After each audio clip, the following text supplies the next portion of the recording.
Hello guys, welcome back to my vlog.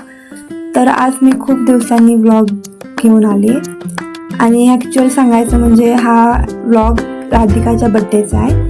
But मला हा तुम्हाला शेअर करायला थोडा लेट झाला आहे, कारण बाकी सगळे तिच्या बड्डेचे व्हिडिओ एडिटिंग वगैरे करायचे होते. तुम्ही माझ्या इन्स्टा पेजवरती बघितला आहेच, त्यामुळे हा व्लॉग एडिट करायला मला जरा लेट झाला आहे. आणि गाईज, मी तुम्हाला रोज व्लॉग शेअर करू शकत नाही आहे, कारण माझा प्रिलियम सुरू आहेत, त्याच्यामुळे रोजचा अभ्यास आणि घरातले पण जरा ओरडतात, म्हणून मी जास्त लक्ष नाही देते इन्स्टाकडे. तर गाईज, मी काल आले पुण्यामध्ये आणि आम्हाला न्यायला मामा आले होते. आणि या पुण्याचं ट्रॅफिक तर तुम्हाला माहितीच आहे.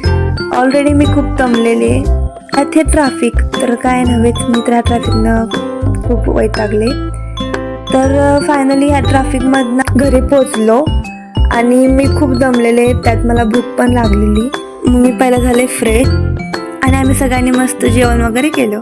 वाजले होते 4, त्यामुळं राधिकाच्या बड्डेचा टाईम पण झाला होता.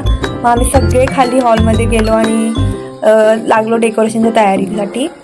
तर इथे सगळे काम करत होते, अशी आमची डेकोरेशनची सगळ्यांची तयारी सुरू होती. आणि आमचे मधले कार्टून, हा माझ्या मामाचा मुलगा टायगर, त्यानंतर ही आमची बड्डे गर्ल मस्तपैकी आम्हाला हेल्प करू लागायला आली होती. आणि इथे मामा सगळे हे लावून घेत होते, तर मामीसुद्धा त्यांना हेल्प करत होत्या. आणि आम्ही सगळ्यांनी अशी तयारी केली. डेकोरेशन फायनली आमचं रेडी झालं. त्यानंतर आमच्या बड्डे गर्लची तयारी सुरू झाली. बड्डे गर्ल आमची रेडी होत होती, तिचा मेकअप सुरू होता. आणि बघा आमची बड्डे गर्ल कशी दिसते गाईज. त्यासोबत आम्ही सगळे तयार झालो, सगळ्यांनी आम्ही मस्तपैकी आवरलं.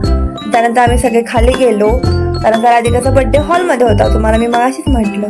तर हे बघा डेकोरेशन आमचं. तुम्हाला डेकोरेशन कसं वाटलं हे नक्की कमेंट करून सांगा. आणि हे डेकोरेशनची आयडिया सगळी होती पूजा मामींची. त्यानंतर सगळे बड्डेसाठी आले खाली. मग आम्ही सगळे बसलो होतो आणि राधिकाचा बड्डे सेलिब्रेट केला. ह्याचा सिनेमॅटिक व्हिडिओ तर मी तुम्हाला माझ्या पेजवरती शेअर केला, तुम्ही बघितला असेलच तो. तर गाईज, कसा वाटला माझा आजचा व्लॉग कमेंट करून नक्की सांगा. भेटूया नेक्स्ट व्लॉग. बाय.